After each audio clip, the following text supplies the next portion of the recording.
आज रिकैप में दिखाने को कुछ नहीं है, इसीलिए बिना वक्त बर्बाद किए इंट्रो लगाते हैं।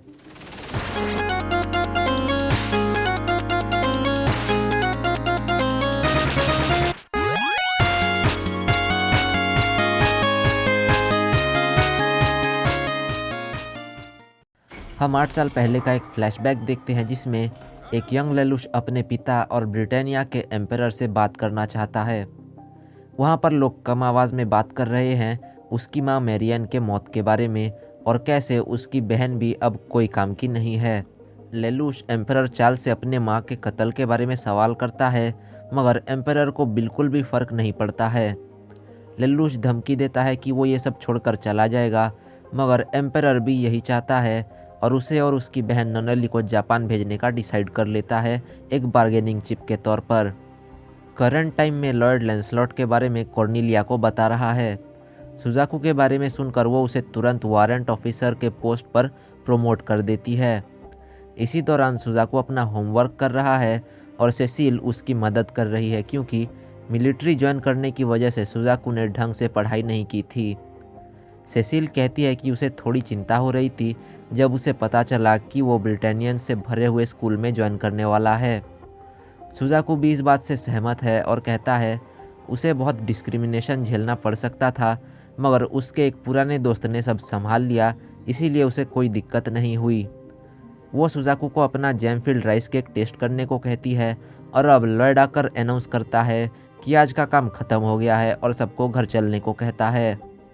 दूसरी तरफ एशफोर्ड एकेडमी में शर्ली और कालेन मिलकर उस बिल्ली के लिए क्लब रूम में एक छोटा सा घर बना रहे हैं।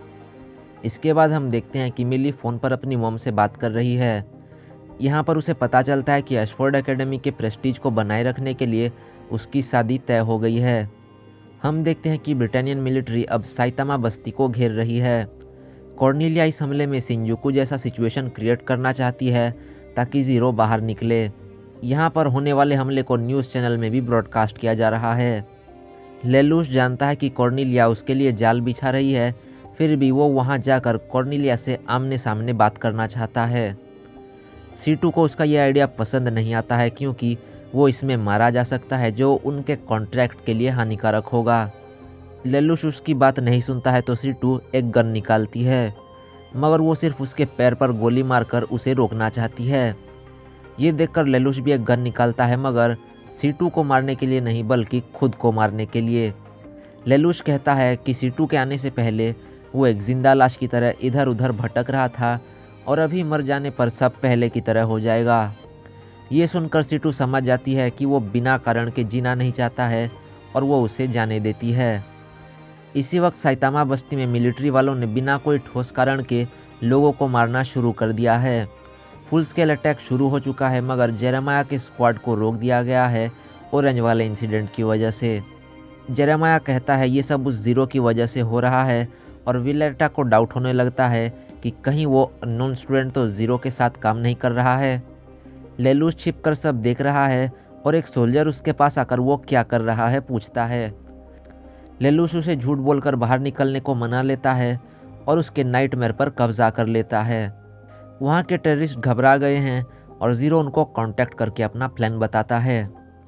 कुछ देर बाद ज़ीरो के कमांड पर वो लोग गोलियां चलाने लगते हैं और ब्रिटानियन मिलिट्री को साफ करने में लग जाते हैं।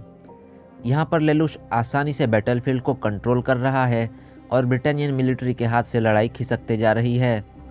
ब्रिटानिया को हराने के चक्कर में लेलुश के कहने पर टेररिस्ट ब्रिज तक को उड़ा देते हैं, जिससे मिलिट्री को काफ़ी बड़ा लॉस होता है। अब कॉर्नेलिया सारे ट्रूप्स को वापस आने को कहती है क्योंकि इस तरह से वो लड़ाई नहीं जीत पाएंगे। ट्रूप्स वापस आने लगते हैं और लेलुश सोचता है कि वो उनके साथ घुल मिलकर आराम से कॉर्नेलिया के पास पहुंच जाएगा। एशफोर्ड एकेडमी में सुजाकू और शर्ली मिलकर लेलुश के बारे में बात कर रहे हैं। यहाँ पर शर्ली कहती है कि कैसे वो लेलुश को पहले पसंद नहीं करती थी, मगर धीरे धीरे पसंद करने लगी क्योंकि वो जानना चाहती है कि लेलुश के दिमाग में क्या चलते रहता है। मगर लेलुश बहुत डेंस है और वो उसे पसंद करता है या नहीं जानना मुश्किल है। अब हम देखते हैं कि लेलुश बाकी सदरलैंड्स के बीच में मिलकर कॉर्नेलिया के पास जा रहा है। दोनों कमांडर्स पूरी तरह से श्योर हैं कि वो सामने वाले को चकमा दे देंगे। अब लेलुश को स्टूडेंट काउंसिल रूम से फ़ोन कॉल आता है और वो सोच रहा है कि बात क्या हो सकती है। शर्ली से सुजाकू कहता है, तुम चिंता मत करो, मैं अभी कॉल करके लेलुश को पूछता हूँ कि वो तुम्हारे बारे में क्या सोचता है। ये सुनकर शर्ली उसे रोक लेती है और लेलुश के फ़ोन उठाने से पहले ही वो कट जाता है। अब कॉर्नेलिया के पर्सनल गार्ड्स बाहर निकलते हैं तो लेलुश यहाँ से दूर एक टेररिस्ट को सिग्नल ट्रांसमिट करने को कहता है। ये सिग्नल देखकर कॉर्नेलिया उस नाइटमेयर को तुरंत ख़त्म करने को कहती है, भले ही वो ब्रिटेनियन क्यों ना हो।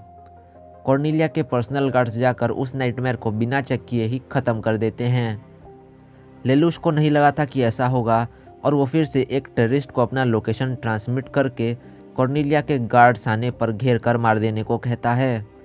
कॉर्नेलिया ये चाल भांप लेती है और उन्हें रुकने को कहती है। कॉर्नेलिया को रोकने के लिए लेलुश उन्हें कई सारे प्लान्स कहता है, मगर बहुत टेररिस्ट तो साफ हो चुके हैं और बाकी सबको कॉर्नेलिया के गार्ड्स ढूंढ ढूंढ कर मारने में लगे हुए हैं। लेलुश बाकी सबको कांटेक्ट करने की कोशिश करता है, मगर वो सब मर चुके हैं और जो बचे हुए हैं वो सरेंडर कर देते हैं, मगर कॉर्नेलिया किसी को नहीं छोड़ती है। यहाँ पर लेलुश का प्लान फेल हो जाता है और कॉर्नेलिया डिक्लेयर करती है कि वो जीत गई है। इसके बाद वो सारे नाइटमेयर्स को फॉर्मेशन में खड़ा होने को कहती है। अपनी जीत के बाद कॉर्नेलिया सारे सोल्जर्स को अपना हैच खोलकर चेहरा दिखाने को कहती है। इस बार कॉर्नेलिया ज़्यादा शातिर निकलती है और लेलुश शायद यहाँ से बचकर नहीं निकल पाएगा। लेलुश बहुत पैनिक करने लगता है क्योंकि वो अपना गियास यूज़ करके भी यहाँ से नहीं निकल पाएगा। उसके दिमाग से आइडियाज़ ख़त्म होते जा रहे हैं और अब उसकी बारी आ जाती है। लेलुश कहता है कि उसका हैच डैमेज हो गया है। सामने वाला कहता है, तुम पीछे मुड़ो, मैं उसे तोड़ देता हूँ। लेलुश शायद पकड़ा जाएगा और जैसे ही पीछे मुड़ने वाला होता है एक जगह पर ज़ीरो दिखाई देता है। सब लोग ज़ीरो को पकड़ने के लिए भागने लगते हैं, मगर वो वहाँ से भाग निकलता है। कॉर्नेलिया कहती है अब उसके पीछे भागना बेकार है क्योंकि वो बिना एस्केप प्लान के सामने आने वालों में से नहीं है। इसी बीच लेलुश भी वहाँ से भाग निकलता है। भागते वक्त उसकी मुलाकात होती है ज़ीरो से, जो असल में C2 है।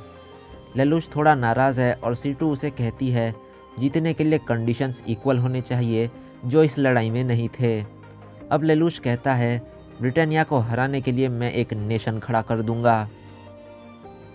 एपिसोड यहीं पर ख़त्म होता है और ब्रिटानिया का डिस्ट्रक्शन देखने के लिए सब्सक्राइब ज़रूर करना और एपिसोड को अंत तक देखने के लिए शुक्रिया। मैं मिलता हूँ अगले एपिसोड में।